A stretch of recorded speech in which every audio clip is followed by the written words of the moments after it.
pendidikan, maka pembentukan kognitif membentuk varian yang semakin banyak. Ya. Ada dari keluarga yang otoriter, ada yang keluarga demokrat, ada keluarga yang menekankan tradisi. Pengembangan kognitif ketika saat parentingnya akan menjadikan dari figur yang lebih beragam. Secara biologi saja sudah beragam. Sekuens DNA-nya walaupun masih bisa kita tentukan, tetapi secara fenotipe keluarnya akan beragam. Walaupun beragam itu kadang-kadang akan ada persamaan, jadi wajah bisa karakter wajah, oh ini sama dengan Anis A, B itu ada, tapi secara umum beragam. Ketika sudah berkembangnya umur, berinteraksi dengan lingkungan, maka menjadi keanekaragaman. Maka bagaimana saya bisa melakukan pendekatan terhadap manusia?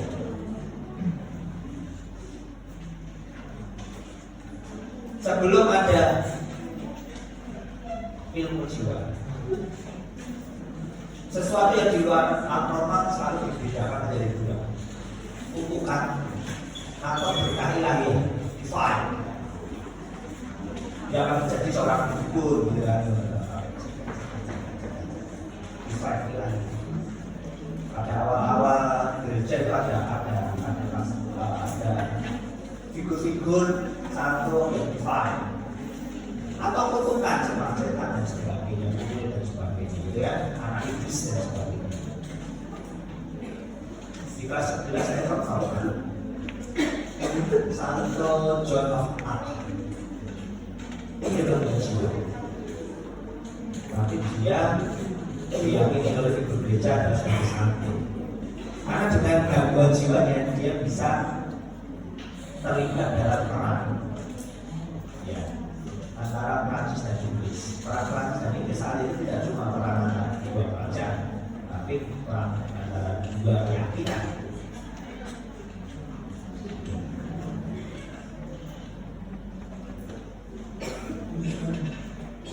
Dan banyak lagi contohnya. Ini baru awal. Jadi ini ya dikatakan bahwasanya psikopatologi yang nantinya akan menurunkan konsep kesehatan jiwa, ilmu psikiatri dan kawan-kawan. Itu ada cabang ilmu psikologi manusia. Psikologi adalah ilmu yang memahami terkait dengan kecenderungan manusia, karakter manusia, dan dampaknya. Secara normal itu masih objeknya teman-teman di sebelah fakultas psikologi. Anda mendapatkan cabangnya ketika seorang manusia sudah menunjukkan fase psikologi atau psikologi ada abnormalnya, ada yang mendapatkan. Itu nanti akan menjadi psikiater. Karena saya masih psikolog, tapi bapak praktek saya gunakan kasus karena pendidikan akan didasari dengan psikologi, karena melihat orang menerima pendidikan secara normal. Ada psikologi mentalitas, ada cabang psikologi yang berkepentingan menyelidiki penyakit atau gangguan mental dan gejala-gejala abnormalnya.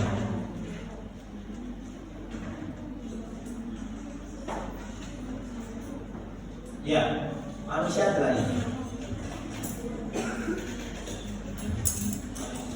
Manusia itu bukan sebuah singularity. Dalam manusia itu ada jiwa, ada raga, ada ruh. Ruh itu berbeda dengan jiwa. Konsep ruh itu biasanya dipelajari dengan teologi untuk menjelaskan ruh. Sedangkan konsep kejiwaan itu munculnya terutama dijelaskan setelah era perang dunia, khususnya perang dunia satu mulai ada kecenderungan perilaku aneh gitu kan. Ini bukan define lagi gitu kan. Kepercayaan terhadap gereja itu mulai bergeser ketika perang dunia sudah mulai bergeser walaupun masih banyak, maka manusia berusaha menjelaskan lagi itu karena ada istilah pencerahan itu mulai dijelaskan dengan maka muncul konsep-konsep ilmu kejiwaan. Dasarnya sebenarnya di fase-fase awal menerangkan antara bagaimana manusia dalam jiwa dan raga untuk mengantisipasi penyulitnya. Jadi konsep kejiwaan dipelajari setelah fase spiritual, fase teologi, perang dunia khususnya. Nah, kemudian dari jiwa itu menimbulkan sebuah sikap perilaku. Sikap perilaku ditampilkan dalam perbuatan raga. Ketika melakukan interaksi, balik lagi, raga itu akan mempengaruhi jiwa. Jiwa itu akan mempengaruhi raga. Contohnya, ketika Anda hadir di sebuah lokasi dan kemudian Anda merasa tidak siap, misalnya saya mau ngajar topik ini, tapi topik ini bukan topik saya, gitu kan? Saya masih keberatan ini, karena saya tidak mau pusing. Ya sudahlah, penting latihan hari sebenarnya. Nanti pergi mau ada ujian, besok ujiannya nggak pusing. Ujiannya adalah mental health. Boro-boro berkabur iya, gitu ya. Daripada sama-sama nggak bisa, saya pergi main tuh kemana sama teman saya, ya, satu angkatan sama-sama menempuh ujian, gitu kan. Di kemudian hari, di saat ujian itu datang, tidak mau akan hadir ujian itu. Tapi bagian tidak mau akan melarikan diri. Tapi kalau melarikan diri saya tidak dapat nilai, terpaksanya hadir. Di situ muncul kepribadian. Kalau kepribadiannya seorang pemenang ingin terikut, tapi tidak bisa. Kopinya sudah saya lakukan kemarin, tapi saya tidak bisa. Maka timbul rasa bersalah, rasa takut, rasa menyalahkan diri. Saya masuk di sini, kemudian karena ini bukan topik saya, ada apa itu dokter Dian yang hanya menyampaikan itu penjelasan yang membosankan, hanya membaca slide gitu. Saya mendapatkan saya kan kemarin melakukan organisasi untuk membiarkan itu berlalu, dan saya berusaha untuk di sini supaya tidak tersiksa dan berlalu. Melihat tatapan-tatapan yang sinis, kemudian ada yang tidak memperhatikan suara rame, saya merasa dipermalukan misalnya itu. Selanjutnya saya tidak akan masuk ke kelas itu, akan merasa takut. Nggak mau, saya nggak mau lagi berada dalam kelas itu. Ada mau ujian itu, dan ternyata remedi, mau ikut remedi tiba-tiba sakit perut, tiba-tiba tingkat dingin, tiba-tiba ini nulis surat izin, gitu. Jadi menyelesaikan surat izin itu sebenarnya salah satu bentuk dari kompensasi yang gagal. Anda sudah mulai lari dari Jakarta, ya. Maka mulai timbullah tanda-tanda patologinya ini, perasaan sedih, sulit, perasaan gila, masuklah kepada depresi. Perasaan cemas, gangguan cemas, cenderung menghindar teman dan aktivitas yang disukai ataupun pengalaman yang semula disukai, muncullah antisosial. Sampai dengan penggunaan nafsa, alkohol, pola makan dan sebagainya. Makanya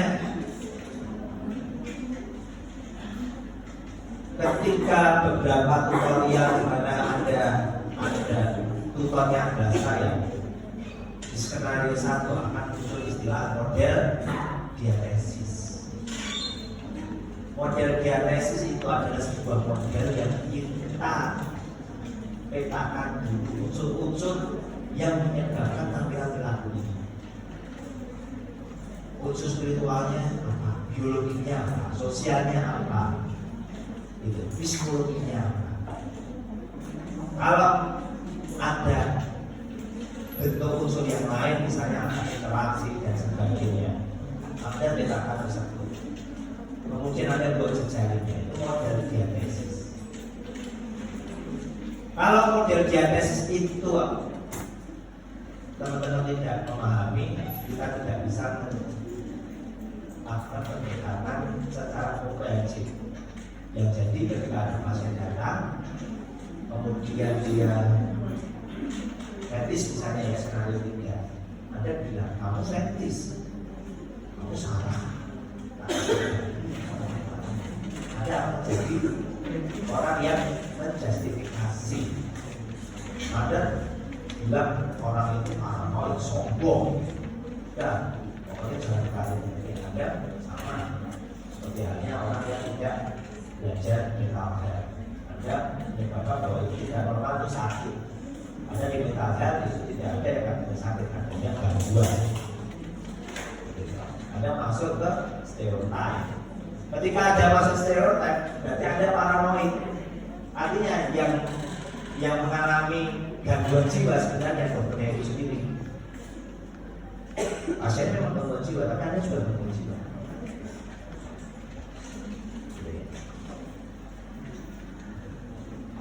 Dan itu menyebabkan tidak komprehensif. Teman-teman sampai saat ini kecuali nanti terkait dengan yayasan, kemudian kesehatan remaja, komunitas, sebagian besar baru berhenti memahami terkait ini. Algoritma, bipolar, schizofren, gitu ya. Masuk ke disordernya.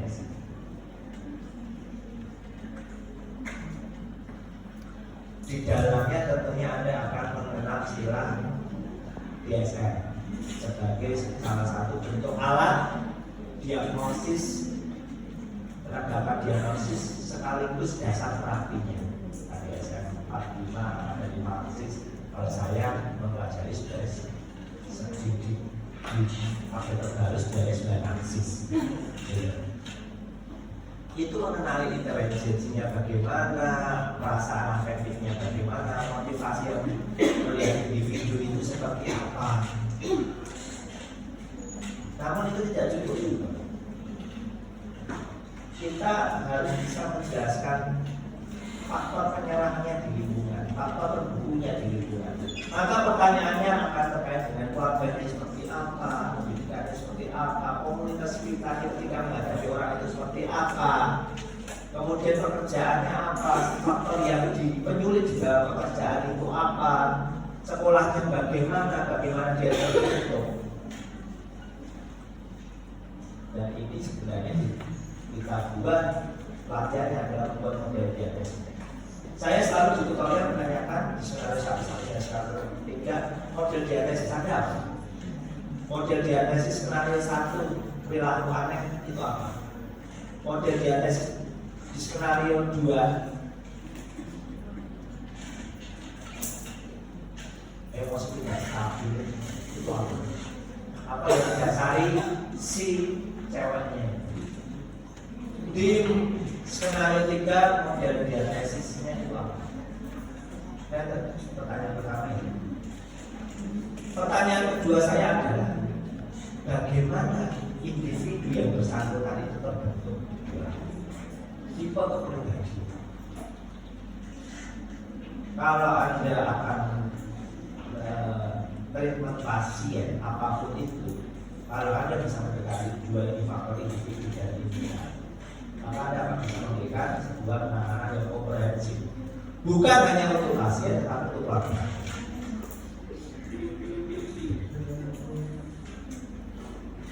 Jadinya unsur-unsur kalau bagi yang terkait dengan sumber daya manusia, pengenalan terhadap ini akan membantu Anda untuk merekomendasikan peningkatan potensi manusia itu. Ketika digunakan untuk parenting, Anda bisa menggunakan untuk anak-anak Anda untuk meningkatkan potensi anak Anda itu. Ketika untuk pendidikan bisa digunakan untuk meningkatkan bagaimana prestasi mahasiswa itu. Untuk pasien bisa Anda gunakan untuk memilih pendekatan terapi yang tepat untuk pasien. Dan saya gunakan. Tapi kan kalau di remaja saya harus gunakan dulu ya. Sekeliling saya ada cewek-cewek cantik ya, cuma bermasalah saja ya. Mana ada sih kalau itu memproposal ceweknya biasa-biasa saja. Rata-rata kalau ada sesuatu yang menarik mereka. Dan karmanya adalah ketika saya menjadi karma atau enggak ya? Ketika saya menjadi dokter, saya juga dipilih oleh cewek-cewek. Harganya usia 65 tahun atas ya. Dan itu saya gunakan pasien saya dalam satu sesi itu setiap harinya satu sesi paling ada 5-4 pasien. Masing-masing pasien bisa saya perhatikan kurang lebih setengah jam hanya untuk mendengarkan cerita beliau tentang mantunya, tentang persaingan antara mertua dan mantu.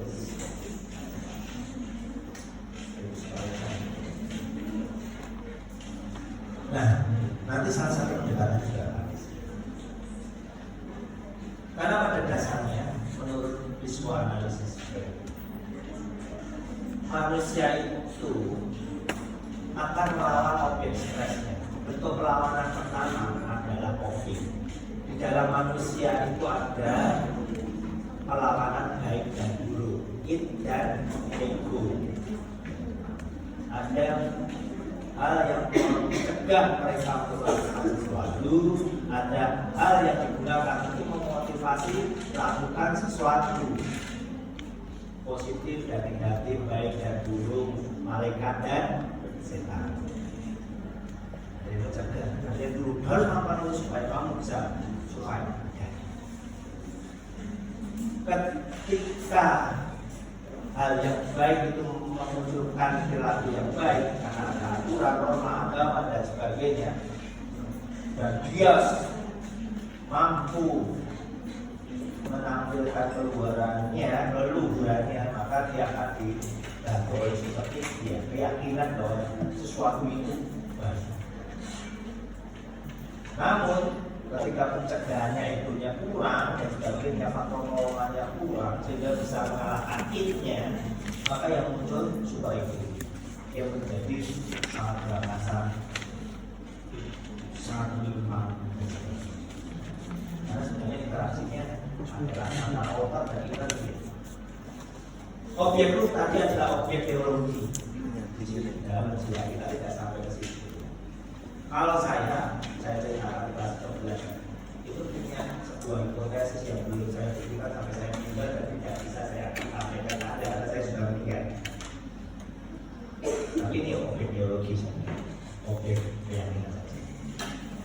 Bahwa jiwa dan akal akan mempengaruhi itu berupa perasaan bersalah, perasaan bersalah atas sesuatu dengan benar, gitu kan? Gitu. Nanti akan mempengaruhi antara konsepsi surga dan neraka. Kalau banyak perasaan bersalah, perasaan berdosa, perasaan menanggar, dia akan merasa seperti ini. Bahkan apa yang dimakan dan apa yang diminum, ya dia menimbulkan perasaan. Saya tidak akan sampai ke situ. Nanti saya disebut sebagai ustaz atau guru. Ini ada ruh itu sebenarnya adalah objek biologi. Namun yang paling penting adalah ini asumsi dasar bisa disebutkan bahwa kondisi sehat mental tidak berpahami dengan persepsi komprehensif. Tadi sudah saya bilang bahwa sehat mental itu tidak cuma individu yang tidak pelajari hingga saat ini, tapi juga terkait dengan lingkungan. Bagaimana interaksi dengan lingkungan. Dan keduanya adalah sebuah sistem yang saling terdependensi. Tiap orang toleransinya berbeda untuk menciptakan perlindungan diri dia. Itu kenapa tadi saya hubungkan dengan faktor kepribadian. Ketika coping seseorang itu akan tidak cukup, maka dia akan timbul sebuah tindakan yang disebut sebagai distress. Kalau dia copingnya bagus dan membuat sebuah tampilan yang bermanfaat, maka dia akan bisa mengelola kemampuannya dan kelebihannya menjadi bentuk eustress, stres yang bagus untuk meningkatkan dirinya. Jadi ketika di sini stres Anda adalah meningkatkan suara saya.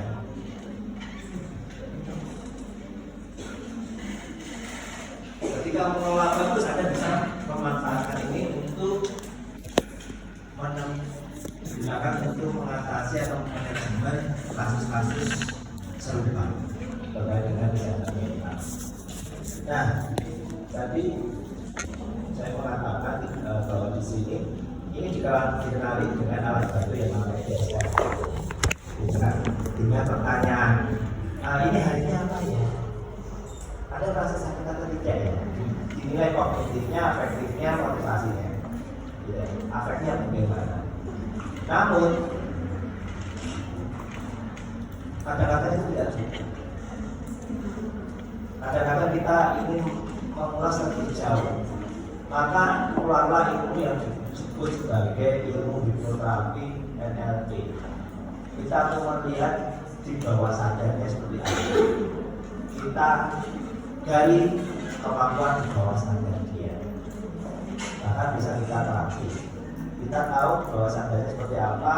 Kemudian kalau dari segi biologinya kita lihat rekaman otaknya seperti apa dalam neuroscience misalnya. Itu tujuannya untuk di dalam individu kita bisa tahu sebenarnya individunya seperti apa, kemudian lingkungannya seperti apa, sehingga kita mendapatkan sebuah pendekatan yang dikatakan sebagai komprehensi. Komprehensi terhadap apa? Terhadap cara individu itu untuk menghadapi friksinya. Jadinya di sini dikatakan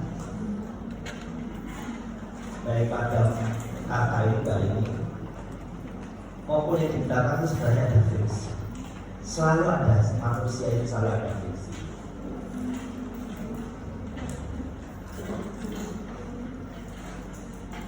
Lalu ketika seseorang itu melawan friksinya, mengimbangkan friksinya, dia akan muncul sebuah mekanisme yang disebut sebagai coping mekanisme. Coping mekanisme bisa ditampilkan dalam bentuk yang kasar, memukul dan sebagainya, bisa dalam bentuk yang halus, melarikan diri dari sesuatu dengan hiburan dan sebagainya.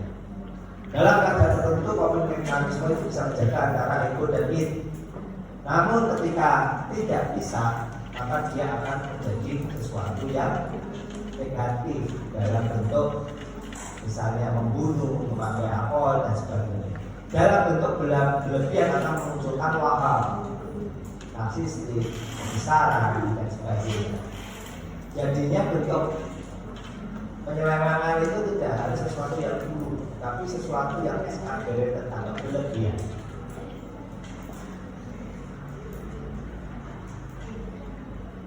Coping Anda terhadap saat ini adalah bisa ada dengan HP dan sebagainya, karena bentuk perlawanan dari suara desain maupun materi yang Anda terima. Kalau terlalu gampang itu Anda menyepelekan karena sudah tahu. Kalau terlalu berat boleh ngantuk. Bahkan suara dosennya sendiri sebenarnya adalah bentuk dari sebuah gelombang. Bagi teman-teman yang saat ini mengantuk, terutama pada dosen dengan gelombang suaranya adalah gelombang delta. Gelombang delta itu lambat, konstan, tenang, iramanya sama terus. Dan dia akan masuk fase yang namanya fase trance. Dan itu mulai mengantuk. Gitu. Jadinya kalau dalam ini yang dalam 15 menit ada yang sudah mengatur gitu. Padahal saya tidak menggunakan gelombang delta. Kalau gelombang delta berarti sebenarnya ada peka terhadap gelombang. Bisa jadi ada lawan juga gelombang delta. Jadinya yang 15 menit sudah mengatur, hati-hati Anda akan termasuk fitur yang sudah diundang. Terapi akan segera masuk pada. Mau coba nanti dari kalian ada saya yang mencari. Tapi saya tidak kembali lagi, saya tidak akan melakukan hipnoterapi atau NLP. Walaupun saya bisa, tapi saya bukan ahlinya. Jadinya saya bisa menidurkan, tapi belum tentu bisa membangunkan. Ya.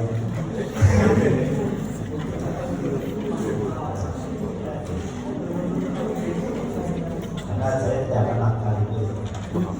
Daripada nanti saya diskusi. Maka pertanyaan selanjutnya saya selalu kepada bagaimana kemudian friksi tadi kalau berlebihan maka timbullah kecemasan, defense, disorganisasi perilaku, pola kepribadiannya jadi berlebihan, terbentuk simptom-simptom psikopatologisnya. Anda akan mengenal dalam bentuk waham, dalam bentuk swing disorder, dalam bentuk manik, dalam bentuk depresi. Itu yang akan sering Anda temui karena kalau objeknya yang tidak berlebihan masuknya ke psikologi, parenting, SDM, gitu ya. Ini teman-teman di psikologi banyak yang di sini untuk mengelola reaksi adaptif. Nanti Anda harus akan mengelola yang di daerah di sini. Kalau masuk ke objek sakit, perilaku sakit, perilaku sehat banyak di sini. Perilaku sehat itu lebih banyak dikelola oleh teman-teman psikologi dan teman-teman di kesehatan masyarakat ya. Namun problemnya ketika saat sakit itu masuk saat gangguannya, saat gangguannya itu dikelola oleh psikologi. Ada 3 bentuk patologi dalam kejiwaan. Yang pertama adalah bentuk organiknya, biologikalnya.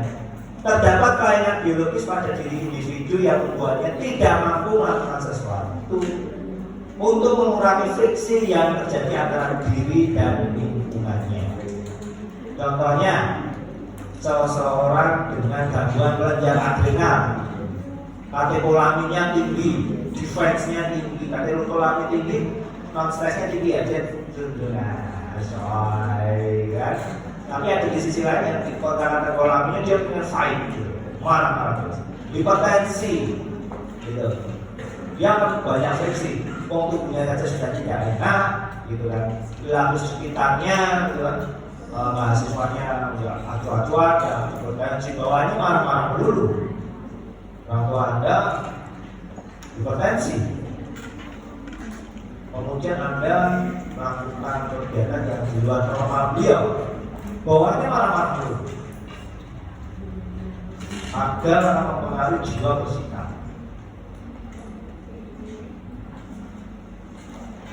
Maka bagaimana kita bisa membedakan ini gangguan jiwa atau tidak? Karena kita tahu kan, secara biologikal ada kondisi-kondisi tertentu yang menyebabkan dia berperilaku berlebihan. Ada kondisi kimiawi, biokimiawi yang menyebabkan dia depresi. Ya. Ketika kita menghadapi peningkatan dari organik tersebut, maksudnya penyakit dalam. Maksudnya penyakit dalam, bukan kejiwaan.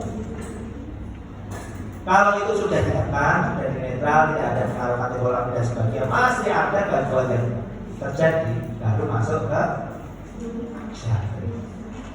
Itu adalah gangguan jiwa yang timbul dari dampak terus-menerus gangguan organik yang ada. Aksi satu, boleh aksi satu. Jadinya selalu ditensi, dicek laboratoriumnya seperti apa. Kalau ada yang negatif, yang positif, berlebihan itu, Maksudnya dirujuk ke spesialis penyakit dalam dulu, dikontrol dulu. Kalau masih ada setelah dikontrol, berarti masuk ke gangguan jiwa, masuk ke aksis selanjutnya. Ini pendekatan psikopatologi yang pertama, organik patologi. Kemudian baru fungsional. Pilihannya fungsional patologi. Apakah dia ada gangguan ketika saat berinteraksi, walaupun dia memiliki kemampuan untuk mengendalikannya. Individu melakukan tindakan yang tidak dapat mereduksi friksi karena alasan psikologi tertentu, dapat dibedakan menjadi dua hal tampilan, bisa satu atau kedua-duanya muncul. Yang pertama adalah exaggeration of the basic personality style atau reaksi berlebihan, dibiasakan, dibedakan seperti itu, atau symptom formation pembentukan gejala gangguan psikologis. Bisa salah satu, bisa keduanya muncul. Di fungsional patologi ini biasanya ada kejadian kritis sebelumnya. Kita sebelah saya minta tulis kejadian kritisnya apa. Ya akhirnya saya tak tanyakan apakah boleh dikomentari teman Anda. Enggak boleh. Sudah saya sih. Kalau yang ada yang jujur menuliskan dengan baik, karena itu benar-benar terpesan di situ, maka saya mendapatkan komentar. Bisa jadi saya juga akan mengenali bagaimana seseorang itu mengomentari terhadap gangguan kritisnya temannya. Kalau bagi dirinya sendiri dia akan tahu gangguan kritisnya apa. Sampai saya baca di sini memang tidak semuanya berani mengakui gangguan kritisnya. Gangguan kritis itu ada segala sesuatu yang dititik nadir. Tidak harus sedih, bisa saja menyenangkan. Bisa sedih, misalnya ada suatu kejadian di mana dia akan cenderung depresi, cenderung menarik diri, cenderung menyalahkan diri, cenderung ingin melepaskan diri, entah itu melepaskan nyawa atau melepaskan tanggung jawab. Titik nadir yang positif, terlalu bergembira, euforia, sampai dia lupa dirinya sendiri, lupa alur seperti apa, lupa dokter dia seperti apa, lupa sejarah. Dia tahu bahwa sebenarnya dokter dia dokter dia tidak seperti ini. Tetapi ketika sangat euforia, saya menampilkan diri bukan seperti dokter dia, menjadi figur anak yang bukan dokter dia. Itu nadir yang positif, sampai dia lupa lagi. Anda tahu sampai kapan Anda yang paling sampai menjadi lupa diri? Mana yang menyebabkan Anda paling berada di posisi tidak untuk kembali? Pilihan Anda cuma ingin mati, tapi ini lepas dari Anda. Itu harus berani. Dan itu saya beri nama sebagai mengambil istilah klinis karena di anatomi itu locus minoris residensinya. Nah, dia terhadap titik lemahnya locus minoris. Tetapi dalam istilah psikologi belum tentu jelas sebagai locus minoris. Karena di beberapa bacaan saya mengenal itu sebagai titik nadir. Di Indonesia kan titik nadir atau trigger situation, situasi yang men-trigger. Kelas ini saya tidak bisa melakukan itu tadi karena saya membutuhkan untuk mengulas itu butuh fokus. Anda pas belajar susah. Satu demi fokus teman-temannya ngobrol sendiri, sehingga dia tidak bisa masuk ke titik mengingat kembali masa lalu.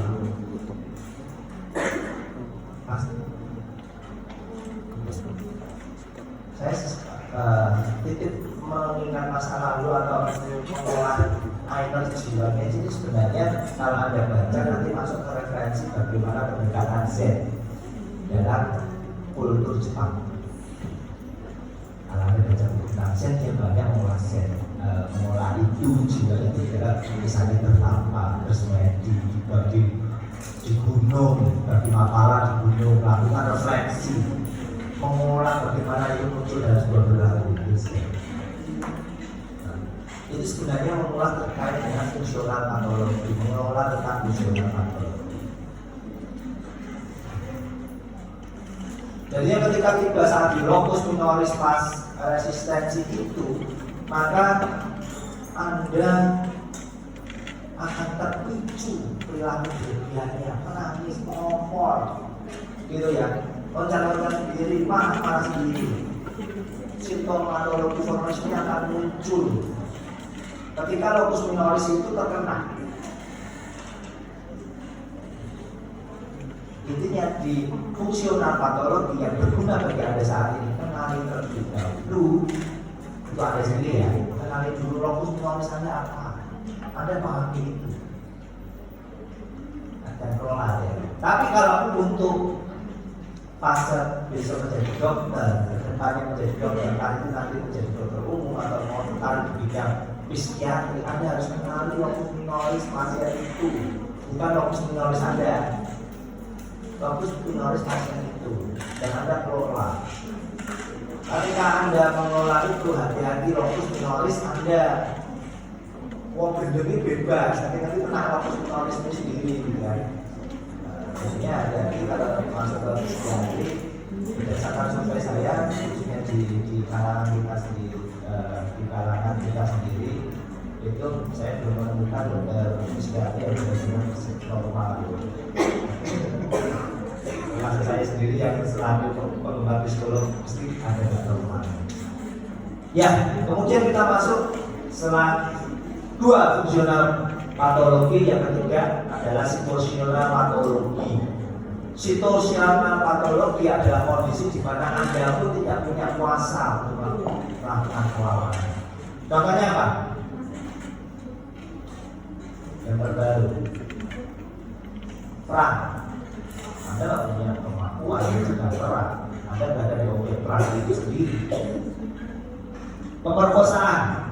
Saya dulu di berbaca. Orang saat diperkosa, saat perang, pilihannya cuma dua, apa?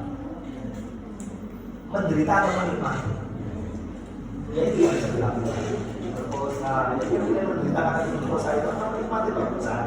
Karena sudah nggak mampu melakukan apapun. Pilihannya cuma dua. Ketika bencana, Anda tinggal memilih dua fase akhir bencana. Menikmati akhir bencana itu atau menderita. Orang ada pilihan hanya menderita atau menikmati. Situasional patologi terjadi stres yang amat kuat sebagai akibat dari situasi tertentu, bencana, kondisi yang tidak ada bersama perlawanan yang membuat individu tidak dapat berbuat banyak untuk mengurangi friksi yang terjadi di antara dirinya dan situasi. Pilihannya tinggal dua, menikmati atau merasa. Jadinya manusia di kondisi yang sederhana, dia patologinya hanya patologi karena kondisi tubuhnya biologikal aspek biologi. Kondisi yang lebih rumit lagi interaksi, maka patologinya ada di fungsinya, fungsional patologi. Kondisi yang sudah dia di luar fungsi dan kemampuan biologisnya, dia berakibat di situasional. Ada tadi itu, kemudian psikopatologi yang dengan dibantu dengan diagnosis yang tadi dikatakan DSM. Tapi DSM itu berputarnya sekali ada gunakan hanya untuk mengenali faktor individu, bukan mengenali faktor lingkungan. Seorang praktisi kesehatan jiwa itu tidak cuma hanya menjustifikasi dengan obat dan metode pendekatan, tapi juga dengan terapi lingkungan. Oke, teori pola kepribadian dan sebagainya, friksi. Saya akan selalu menanyakan bagaimana di skenario 1 kepribadian orang di skenario 1, kepribadian orang di skenario 2, kepribadian setiap gangguan parafilia di skenario 3. Itu pertanyaan kedua saya kepada kelompok saya. Dan saya selalu bilang, wajar Anda belum bisa ini karena belum mendapatkan kuliah ini. Karena belum mendapatkan kuliah ini, pikiran Anda hanya berdasarkan membaca, memahami, mengingat yang ada di buku panduan gangguan jiwa. Di setiap gangguan jiwa sebelum paling tinggi adalah gangguan realisasi, mulai muncul schizofrenia, sebenarnya dia sudah berlaku sudah lama. Gangguan jiwa itu tidak tiba-tiba muncul. Gangguan jiwa itu munculnya bertahap. Kecuali gangguan nafsa, penyerahan nafsa yang terbaru, sama gangguan gaming disorder. Gaming disorder artinya apa? Gaming disorder itu gangguan gadget. Bagi Anda yang menggunakan gadget lebih dari 4 jam, hati-hati Anda sudah masuk ke zona gaming disorder. Kalau coba kita buat aktivitas sosial, HP-nya saya kumpulkan, saya tinggal di ruangan kiri ke kanan, saya kembalikan nanti sepulang kuliah jam 4. Ada lihat perilaku menyimpang masing-masing orang. Mau, kalau mau kita adakan, kalau ada Pak bisa partisipasi kayak gitu, tak taruh semua HP, laptop saya taruh di situ, di bawah kita langsung tunggu sampai jam 4. Maka nanti jam 4 saya pulang-pulang nggak berada di lokasi. Ada apa perilaku masing-masing. Ada teman-teman yang setelah 4 jam itu timbul tadi fungsional patologi, patologi dan sebagainya. Itu terjadi kenapa? Karena kebetulan perbandingan Anda. Lanjut, William Stern mengatakan personality style, dan di depan saya dulu ada model ekologi psikososial apa itu budayanya. Itu intinya adalah ada keterkaitan antara biologi, psiko dan sosial. Dokter almarhum Profesor Samsul Hidayat itu disertasinya terkait bahwa seseorang itu tidak cuma gangguan jiwa karena faktor individu, tetapi juga karena pengaruh lingkungan. Itu pula interaksi dia terhadap lingkungan dikaitkan dengan faktor biologi dia. Dan itu efektif untuk mendiagnosa memprediksi perilaku, untuk mengenali psikologinya itu seperti apa, kondisi tubuhnya seperti apa, lingkungannya seperti apa. Ini yang paling dasar yang digunakan oleh banyak dokter jiwa saat ini. Sebenarnya karena tanya lingkungannya seperti apa. Maksud saya banyak tadi ya, tanya dulu lingkungannya seperti apa, ini seperti apa. Itu sebenarnya menggunakan teorinya ini. Ada dalam pendidikan ya tentunya ada istilah ekologi biopsikososial. Nah, pertanyaan kedua di kelompok tutorial saya akan menanyakan tipe kepribadiannya itu apa, karena alasan ini.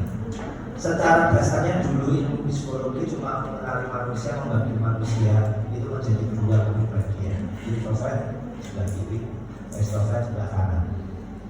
Dan di sini tuh orangnya sangat-sangat riang, ya, ingin berrelasi,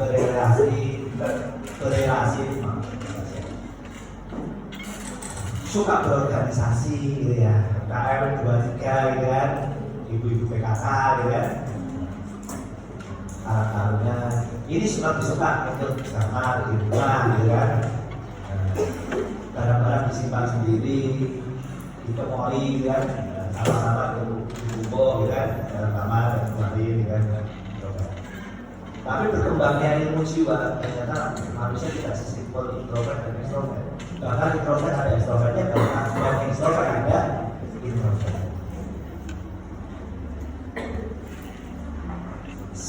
Yang terbaru adalah tentang pemahaman 16 atau 12 personality di MBTI.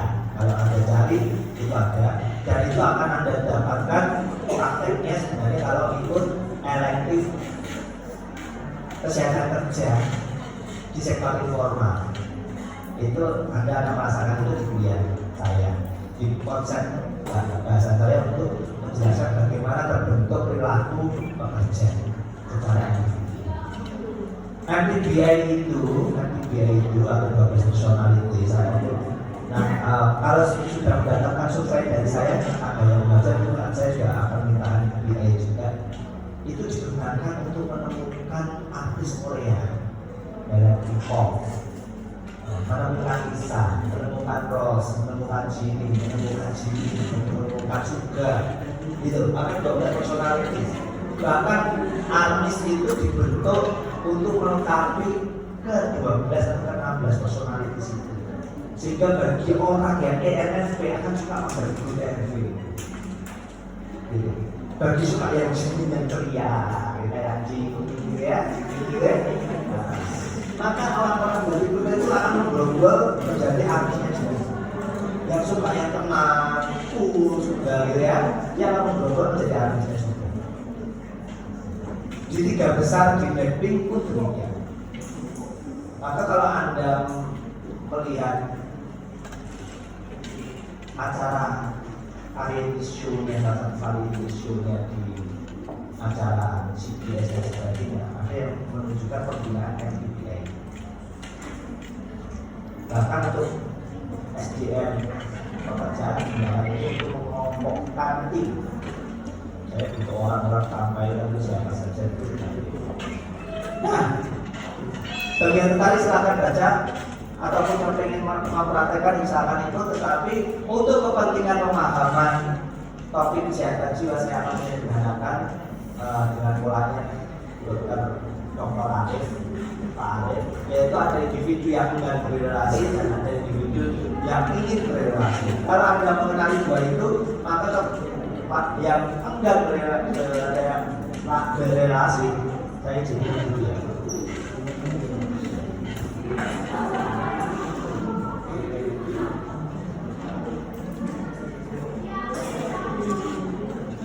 Anda kenali karakter enggan berrelasi dan ingin berrelasi.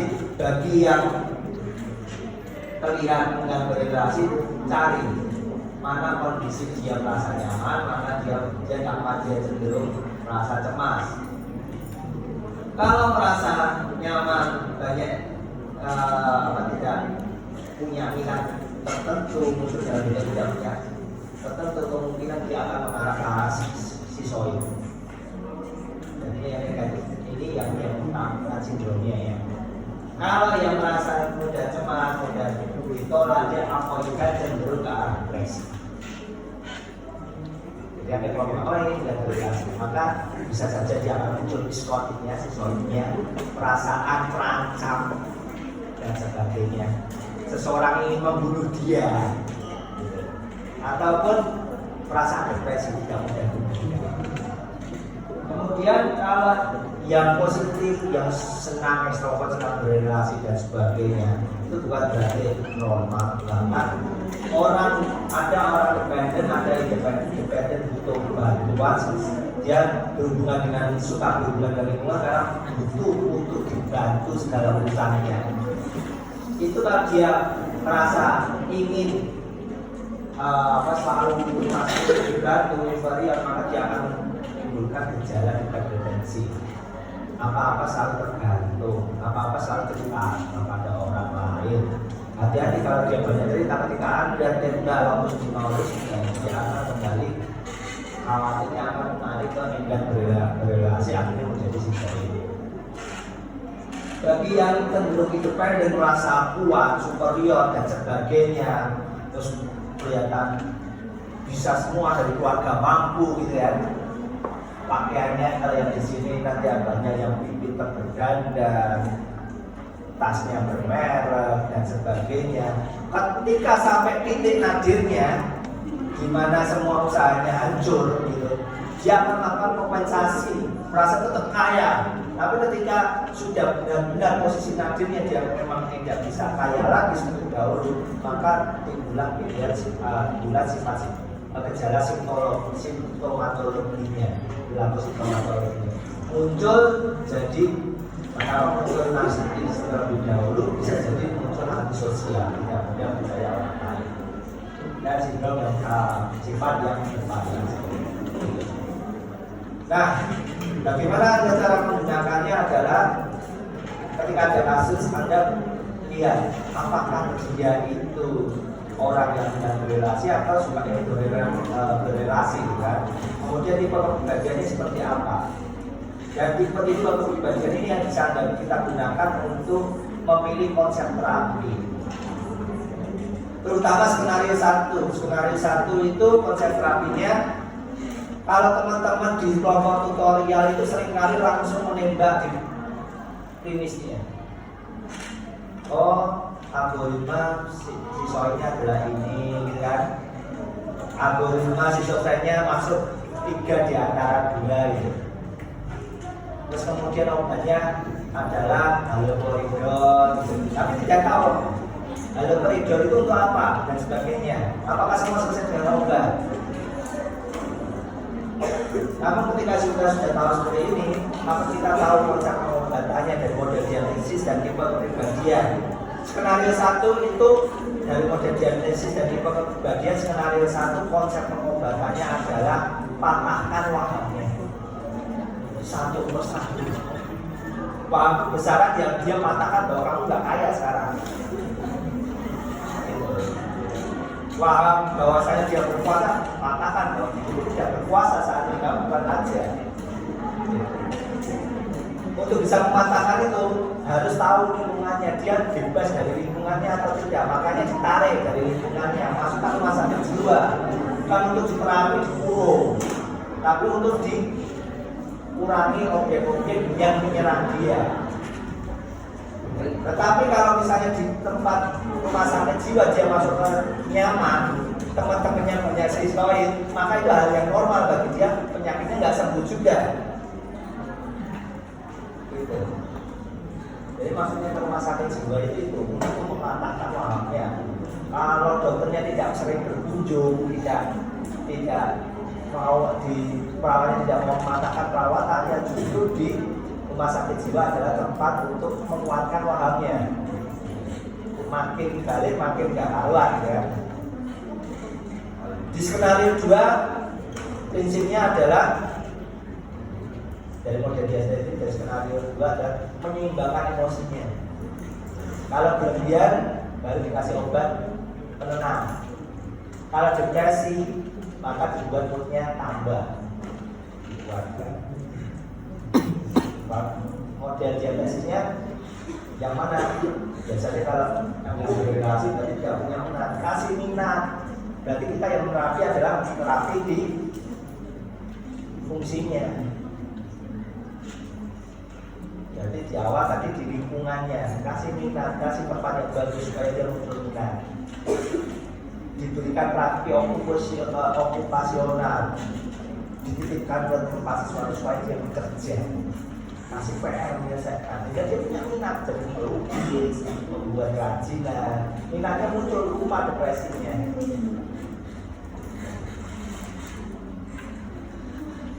Kalau kita tidak ketahui, maka seperti kasusnya Dr. Pets ada, salah satu temannya mengelolanya tidak bagus, akhirnya dokter psikiatri itu dibunuh.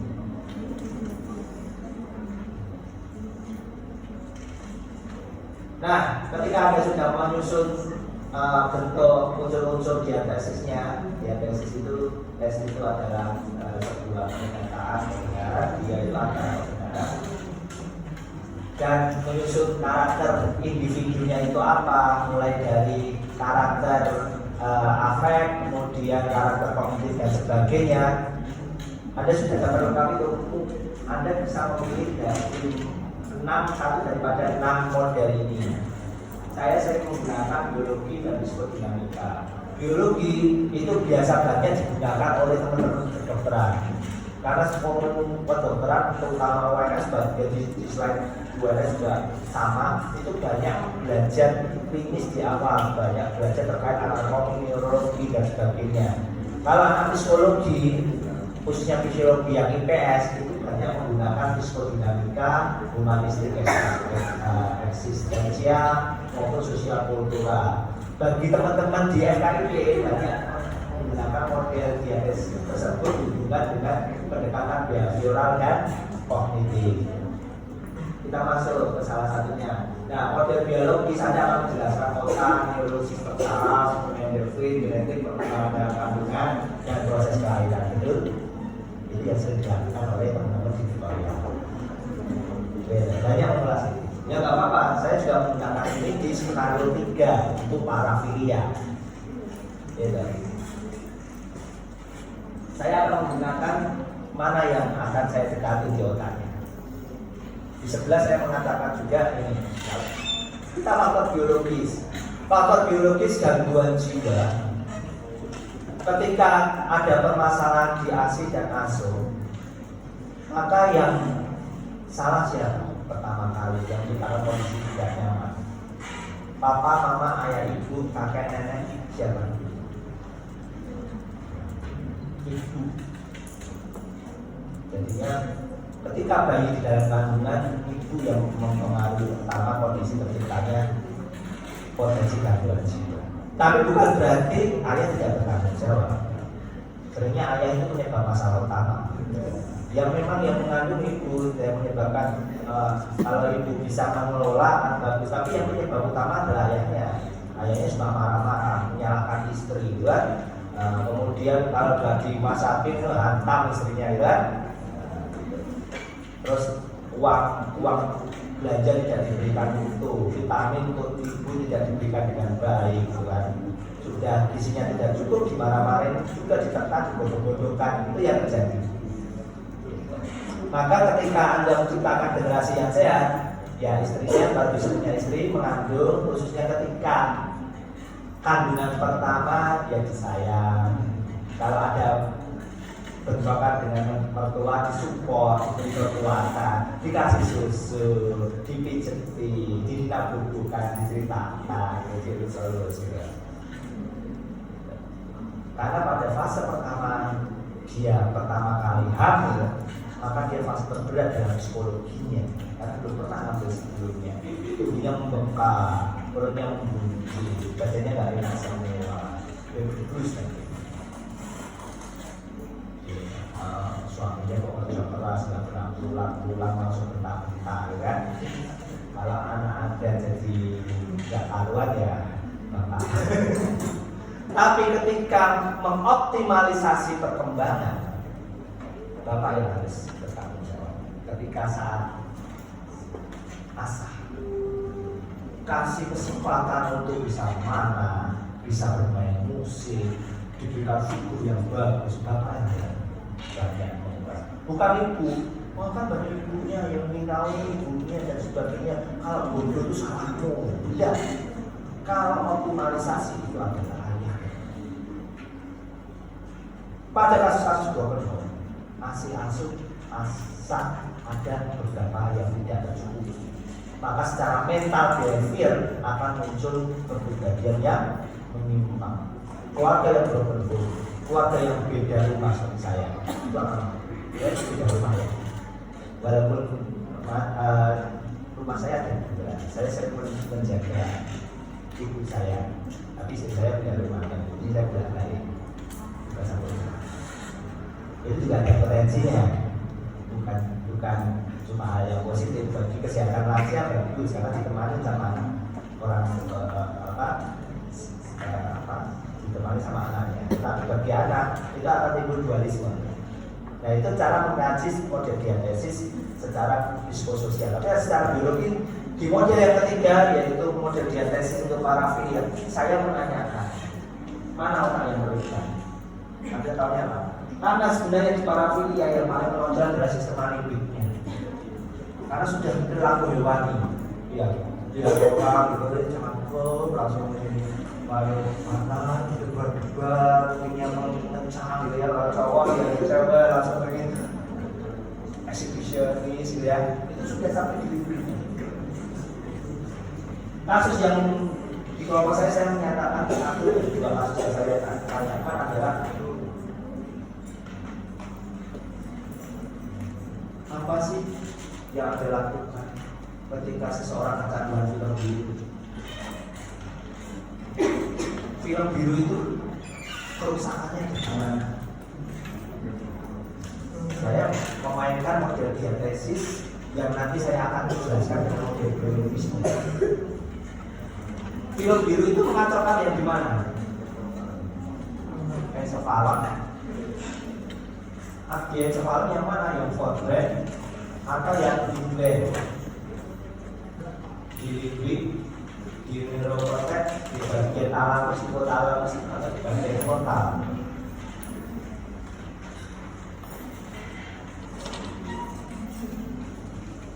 Dulu itu berupa visual dan auditory. Ya. Setiap manusia pasti akan secara normal melalui fase-fase, dan salah satu fasenya adalah fase fantasi. Anda pasti akan punya fase fantasi. Bahkan di saat ini ada di antara teman-teman yang berfantasi. Fantasi dengan cepat pulang juga. Fantasi itu kenyataannya nggak demikian. Panjang pendek intensitas itu yang menunjukkan ada gangguan. Fase fantasi ada di mana? Kontak. Seseorang menjaga dia tetap sadar karena kontaknya bagus. Responnya dari apa? Sensorik. Tidak tahu motorik. Saya menjelaskan itu. Film biru itu mempengaruhi frontal. Anda ketika ajak ngomong, Anda tanya tilikannya, dia larinya kemana-mana. Masa-masa tertentu, apalagi diperlihatkan objek seksualnya. Dia akan ada fase, dia dikatakan sebagai fase mengayal. Fantasional. Cenderung harus tingginya lambat, konsentrasinya pecah. Karena fantasinya banyak, biasanya lariannya apa? Ya. Fantasinya berlebihan gitu kan, akhirnya masuk ke fase stimulan. Jadi melampiaskan dalam bentuk onani masih masih ya. Ketika frontal tidak bekerja, berarti kognisinya mereka buruk. Ilmu agama nggak masuk lagi, hukum nggak masuk lagi, biar orang langsung aja.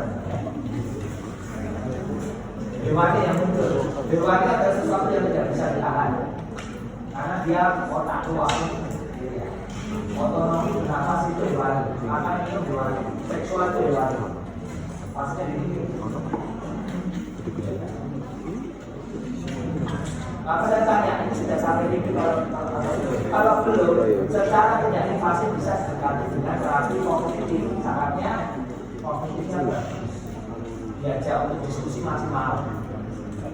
Maka ada terapi kognitif behavioral terapi.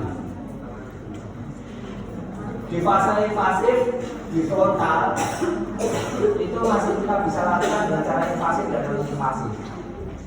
Tadi yang dilakukan secara invasif sudah, secara invasif. Contohnya adalah Anda melakukan terapi kejut neuron penjelasan berikut. Anda lawan neuron-neuron yang menimbulkan kesan fantasi, kesan yang buruk, fokus menulis, keingatan memori yang itu dihilangkan. Di beberapa negara ECT itu sudah dilarang karena itu rusak otak. Otak itu akan ketika dosisnya berlebihan, dan kalau saja otak itu khususnya di daerah ini tidak akan menjadi seperti buruk.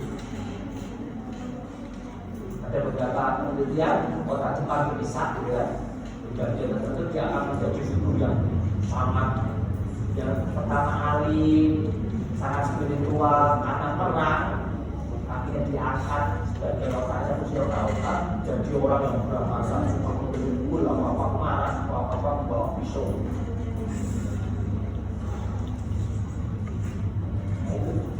Anda masih bisa melihat cerita alhamdulillah, bisa ketika masuk koas, masuk fase LSC, minta pengalaman di ruangan ICT. Anda akan lihat antara ada kasus itu pasti ada di ICT, dilupakan dia, lupa apa yang menyebabkan dia sedih, apa yang menyebabkan dia senang, apa yang menyebabkan dia marah. Kadang dia lupa namanya siapa, orang tuanya siapa, namanya istrinya siapa, anak-anaknya siapa, itu bisa lupa. Lalu ada yang invasif dan yang invasif dan Anda. Kalau hipnoterapi, NLP itu invasif saja.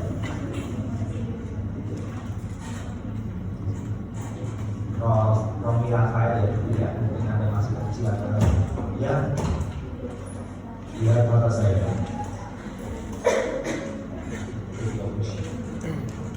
ya kain ini saya sangat ya teman-teman atau usulan saya itu ya ya nanti kalau ada orang yang kita mau kamu loncat-loncat ya nanti sebut namanya dia udah ini pas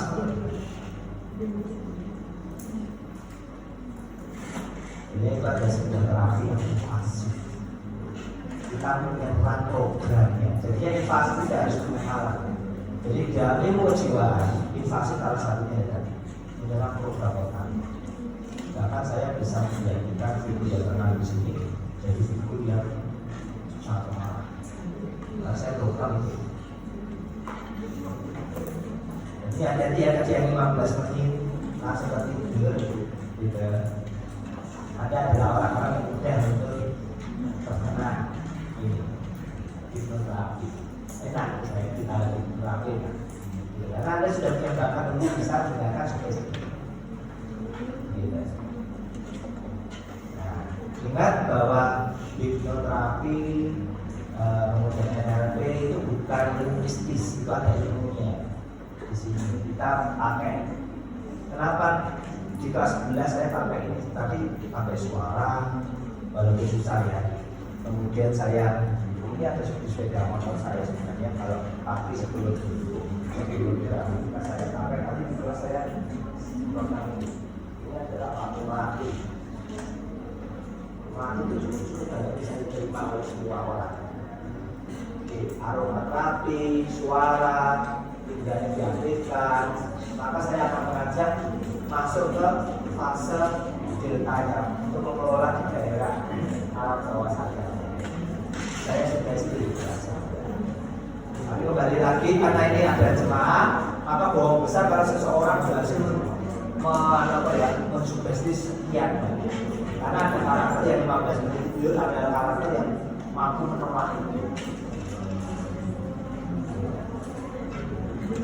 Itu penjelasan dari otak. Ketika Anda mengetahui perusahaan yang di frontal, maka gunakan CBT. Bisa dilepaskan dengan cara ICT dan sebagainya. Model biologis bisa dibaca sendiri. Tadi yang sudah saya jelaskan. Model psikodinamika banyak teman-teman dari psikologi menjelaskan dengan ini. Psikoanalitik itu ekor mana yang menyebabkan kejadian kritis dan sebagainya. Beberapa pendekatan di skenario 1 dan 2 di kelompok saya selalu menggunakan pendekatan psikodinamika di skenario 1 dan 2, kecuali di skenario 3 saya menggunakan pendekatan biologis. Ada pendekatan lain bisa diperhatikan kalau pendekatan psikologi kepribadian tadi sudah saya bantu di depan, ada ego, definisinya adalah ini. Kemudian pembentukan kontrolnya ada super ego dan super ego-nya itu. Ada beberapa definisi terbaru mencantumkan super ego. Ini masih definisi lama yang belum sampai dengan super ego.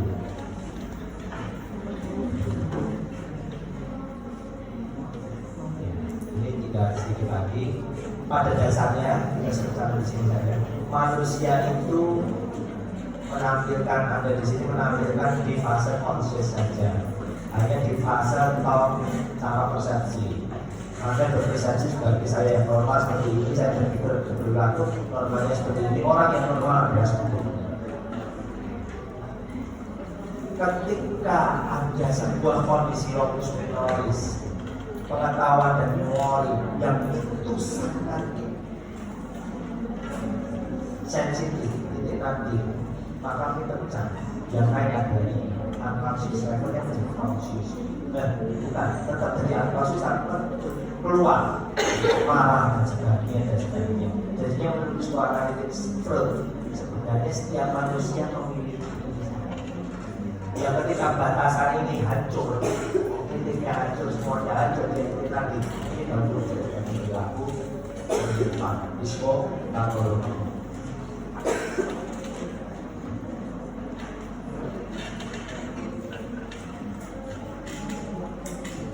saja kelihatannya yang lain bisa dibaca harus